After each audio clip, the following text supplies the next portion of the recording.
Ating kaming biscuit. Ayan na po, bibigay natin kay Seth. Buhat nyo na lang po.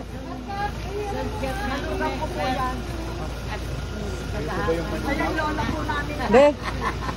Ay. Good evening po. Ito na po siya, si Seth. Opo. Ito po.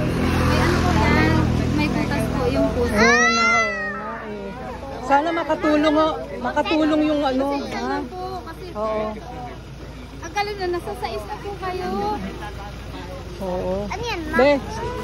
Pakibigay mo sa kanila. Ito pa, meron po kami ano din. Thank you ha. Salamat. Kahit pa paano nakita. Oo. Siya lang ang sinasamahan niya, mama niya. Oo. Ako na. Sige, dyan yun na lang ilagay.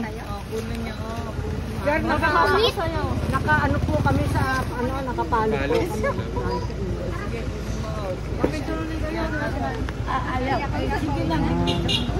Tabi po kayo.